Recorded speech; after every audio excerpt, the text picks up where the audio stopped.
Salve María, señores oyentes, vamos a nuestra última charla de este programa Creciendo en la Fe, que podría ampliarse, por supuesto, y profundizarse mucho más, pero que en el cual hemos dado la parte más esencial, primera, pero esencial para entender a fondo la fe, su objeto material y su objeto formal.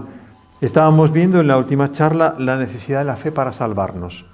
Entonces vamos a analizar, siguiendo una vez más este libro tan claro, tan sintético, La fe de la Iglesia, del padre Antonio Royo Marín, el gran dominico del siglo XX, que marcó con su ciencia y su claridad teológica a generaciones y generaciones en España y en Hispanoamérica, esta parte sobre la fe habitual, la fe actual mínima y la fe católica íntegra, así como la fe de los no creyentes, de los no católicos, no creyentes. La fe habitual, unida a la caridad sobrenatural, es absolutamente necesaria para obtener la salvación eterna. O sea, la fe en estado de gracia, en el fondo, hablando con un lenguaje más directo. La fe unida a la caridad sobrenatural es necesaria para obtener la salvación eterna, tanto en los niños como en los adultos, sin ninguna excepción. Esto es clarísimo, por lo tanto no hay ninguna duda de necesidad de la fe, sea del niño porque está bautizado, o sea en el adulto porque mantiene su estado de gracia en el crecimiento de la fe, necesaria para salvarse. Esta proposición es ciertísima y no admite excepción absolutamente para nadie. Metámonos bien esto en la cabeza, no hay excepción. Cristiano o pagano, fiel o infiel, niño o adulto.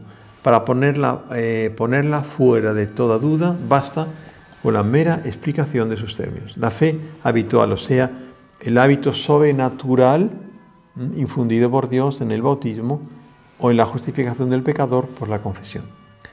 La fe habitual, o sea, es una fe, hábito sobrenatural, infundido por Dios y mantenido en la vida.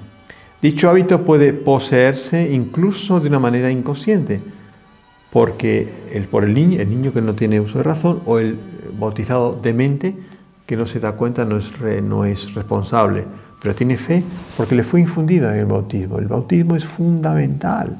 Sin bautismo no hay puerta de salvación, no hay puerta de entrada en el cielo. Quien crea y se bautice se salvará, y quien no cree y no se bautice se condenará, como dice nuestro Señor antes de su ascensión a los cielos.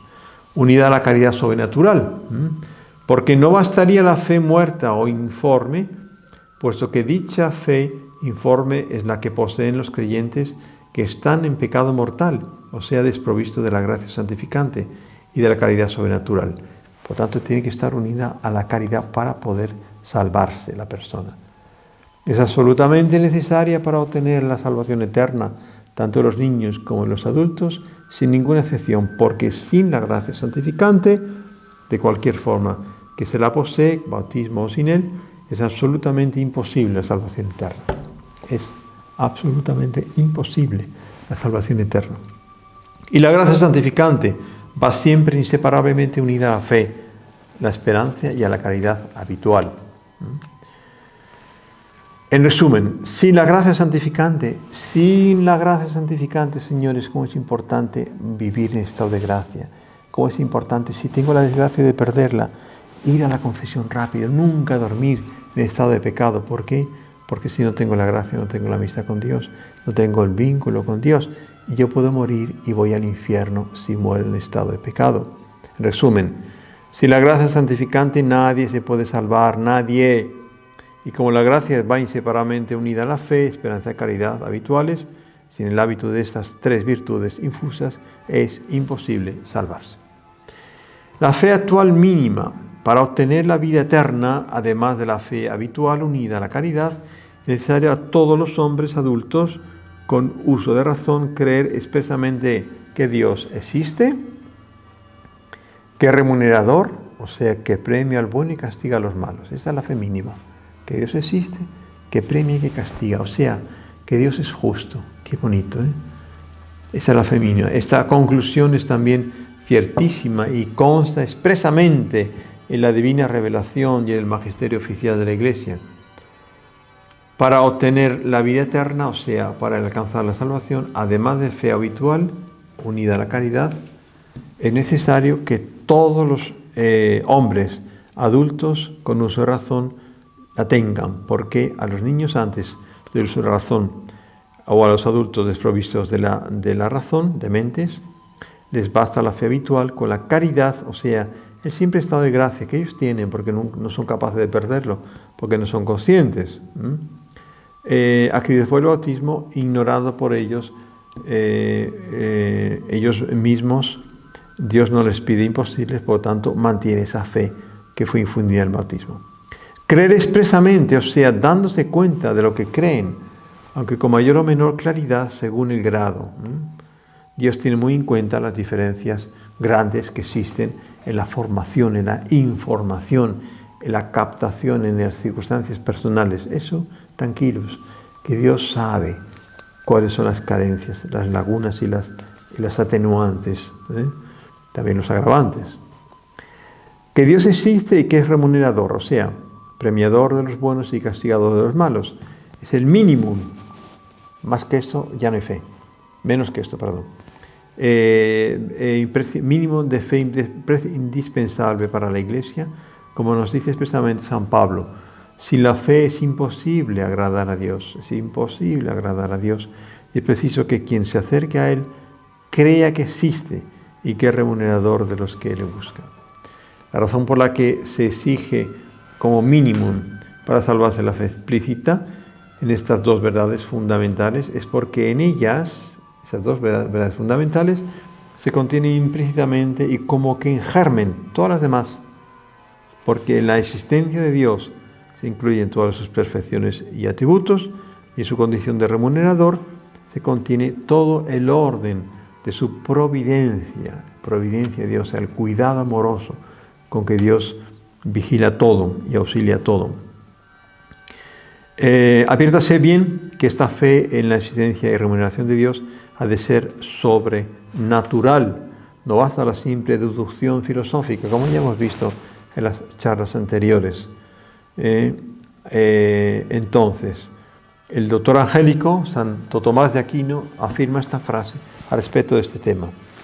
Si es preciso, Dios iluminará y moverá interiormente con su gracia a todos los hombres de buena voluntad para que puedan creer esas cosas sobrenaturales. O sea, no tengamos recelo, no hay ni la menor duda. Una persona que no ha conocido la Iglesia, no ha conocido un misionero, tiene en determinado momento que Dios concede la gracia de conocerlo. Será el momento de la muerte, será un tiempo de inconsciencia, en la agonía. Será que su ángel le presenta en determinado momento los dogmas principales para que la adhiera o rechace y que usando su libertad pueda adherir a esa fe o no, por tanto salvarse o condenarse. Entonces, todo lo que sí es de todo claro y evidente es que la fe explícita en los misterios es absolutamente necesaria para todos aquellos que hayan recibido la suficiente instrucción sobre las verdades de fe, como vamos a ver inmediatamente. O sea, un tema es un bautizado en una España, por muy pagana que sea. Otro tema es un bautizado en Singapur, donde el conocimiento en una Somalia, en un país donde difícilmente la responsabilidad es otra, la capacidad de conocimiento es completamente diferente. La fe católica íntegra, para quien haya recibido la suficiente instrucción sobre la necesidad de pertenecer a la Iglesia Católica, instruida por Dios a través de Jesucristo, instituida para obtener la vida eterna, es absolutamente necesario abrazar íntegramente la fe católica, sin excluir un solo de sus dogmas. Quien tiene formación, quien ha seguido un catecismo bien impartido, bien dado, no puede dudar de ningún dogma. Es que a mí me parece que no es eterna la vida después, post-morte. Herejía. Es que me parece que el infierno no puede existir, Dios es tan bueno que no puede. Hereje. El demonio es una figura medio imaginaria, medio literaria, hereje. No se puede negar ningún dogma conocido. Esta doctrina ha sido proclamada indefectiblemente por la Iglesia Católica a través de 20 siglos. No es uno ni dos, son 20. Que lleva de existencia. Y la Lumen Gentium, el Concilio Vaticano II, la refuerza claramente. Es de gravísima importancia, se trata nada menos que de la salvación eterna y de las cosas necesarias para alcanzarla, fundándose en las palabras del mismo Cristo sobre la necesidad de la fe, del bautismo. Id, pues, por todo el mundo y predicad el Evangelio a toda criatura. El que creyere y fuere bautizado se salvará, mas el que no creyere y no se bautizare se condenará. Marcos, tomen nota, Marcos 16, 15 y 16. Es fácil aprenderlo. Marcos 16, 15 y 16. Ahí está contenido este dogma de fe revelado. Por tanto, proclama la necesidad de pertenecer a la Iglesia en la que se entra por el bautismo, como por una puerta, sin la cual no se entra. Sin embargo, no dice simplemente que los que no se bauticen o no entren en la Iglesia por el bautismo no podrán salvarse, sino que no podrán salvarse los que, conociendo que la Iglesia Católica fue instituida por Dios a través de Jesucristo como necesaria para la salvación, se niegan a entrar en ella si estuvieran fuera o pertenecer a su seno si ya estuvieran dentro. O sea, quien niega alguno de esos dogmas de una fe íntegra no puede garantizar su salvación eterna. Además, debe perseverar en la gracia de Dios, sin la cual no hay salvación. Hecho con relación a los católicos plenamente incorporados. Los cristianos no católicos que, ignorando la obligación de convertirse al catolicismo, creen que están en camino de salvación, pueden obtener de la infinita misericordia de Dios la salvación eterna. Esta doctrina ha sido proclamada siempre por la teología católica y se desprende de toda claridad de la doctrina oficial de la Iglesia. El Concilio Vaticano II también la reafirma en la Constitución dogmática Lumen Gentium, que resume así el Padre Riemarín. El Concilio reconoce los elementos válidos de salvación que presupuesta la absoluta buena fe y la ignorancia de su deber de convertirse al catolicismo pueden llevar a los cristianos separados a la vida eterna. Pero, siendo esos elementos incompletos y permaneciendo por derecho natural y divino la obligación de abrazarlos en su plenitud, que solamente alcanzan en la Iglesia Católica, insiste el Concilio en la necesidad de orar y trabajar para que, según la voluntad de Jesucristo, se unan todas las criaturas en una sola grey y bajo un único pastor llamado el Santo Padre, el Papa. Y por fin, los paganos no bautizados. Los paganos no bautizados que ignoran inculpablemente el Evangelio de Cristo y su Iglesia pueden también conseguir la salvación eterna si buscan a Dios con un corazón sincero y se esfuerzan bajo el influjo de la gracia en cumplir con obras divinas, su divina voluntad, conociendo mediante el juicio de la conciencia y según la ley natural. Entonces, también es la Lumen Gentium que nos habla de esto y resume el Padre Riemarín esta parte así. Aunque en absoluto sea posible la salvación de los que no pertenecen a la Iglesia Católica, con tal de que estén en el error en absoluta buena fe y cumplan con ayuda de la gracia la voluntad de Dios, subsiste para todos los hombres, la obligación estricta de convertirse a la verdadera Iglesia de Jesucristo tan pronto reciban la suficiente instrucción sobre esta indeclinable obligación. Por lo que se impone a todos los católicos el deber de propagar la fe y fomentar las misiones católicas a fin de llevar a todos los hombres del mundo la plenitud de la verdad y del Evangelio de Cristo, que se contiene solo, única y exclusivamente en su totalidad en la Iglesia Católica, Apostólica y Romana. No olvidemos jamás las gravísimas palabras que el propio Concilio Vaticano II dice: no podrán salvarse aquellos hombres que, conociendo que la Iglesia Católica fue instituida por Dios a través de Jesucristo como necesaria, sin embargo, se negaren a entrar a pertenecer a ella. Por lo tanto, estamos ante una situación muy clara. Y en cuanto a la fe íntegra que los católicos deben profesar hasta el final de su vida, en estado de gracia y en su integridad, no hay la menor duda, es indispensable para salvarse. Los cristianos no católicos, que están de buena fe y con una ignorancia invencible, evidentemente pueden tener gracias de Dios para salvarse, pero tienen que al final adherirse a la integridad de la fe propuesta por la Iglesia. Los paganos, que están de buena fe y siguen el orden natural, la ley natural que está impresa en el corazón, que no olvidemos que Dios revela a Moisés en el Sinaí, en el monte Sinaí, los 10 mandamientos, porque el hombre ya se había olvidado de ellos, pero que los llevamos todos en el corazón. Los 10 mandamientos están todos grabados en el corazón del hombre. Y si no los cumple, él siente que está desobedeciendo a Dios. El pagano debe aceptar eso también.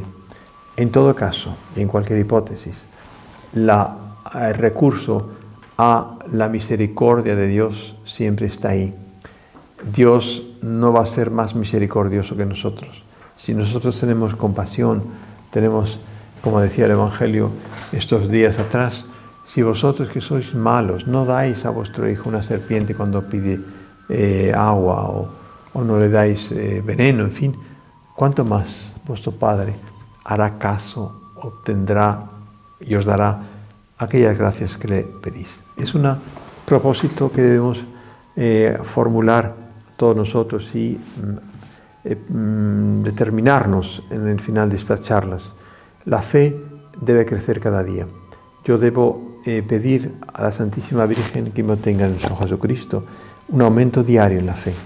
Cuando yo haga el examen de conciencia por la noche, debo preguntarme, ¿ha aumentado mi fe?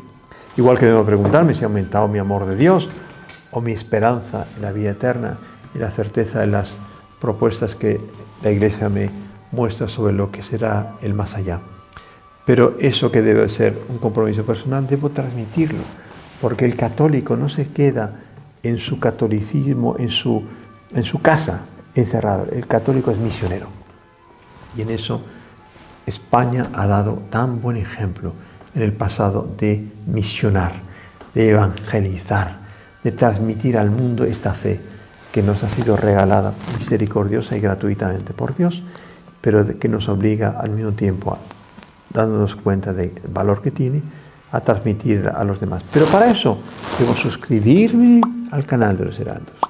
Debo reenviar, avisar, advertir, comunicar que existe este canal que me ayuda a mi fe, me ayuda en mi fe, me ayuda en mi esperanza y me ayuda sobre todo a crecer en el amor de Dios. Pues vamos a pedir a la Santísima Virgen en este final de curso, de charlas, el crecimiento de la fe, que sea esto un empujón que no deje de hacernos subir y avanzar en la fe. En nombre del Padre, del Hijo y del Espíritu Santo. Amén. Dios te salve, Reina y Madre de misericordia, vida, dulzura, esperanza nuestra. Dios te salve. A ti llamamos los desterrados hijos de Eva. A ti suspiramos gimiendo y llorando en este valle de lágrimas. Ya pues, Señora, abogada nuestra, vuelve a nosotros esos ojos misericordiosos y después de ese destierro muéstranos a Jesús, fruto bendito de tu vientre. Oh clementísima, oh piadosa, oh dulce siempre Virgen María, ruega por nosotros, Santa Madre de Dios, para que seamos dignos de alcanzar las promesas de nuestro Jesucristo. Amén. El Señor esté con vosotros y que la bendición de Dios Todopoderoso, por intermedio de María Santísima, Padre, Hijo y Espíritu Santo, descienda sobre vosotros, os acompañe siempre. Salve María y hasta siempre.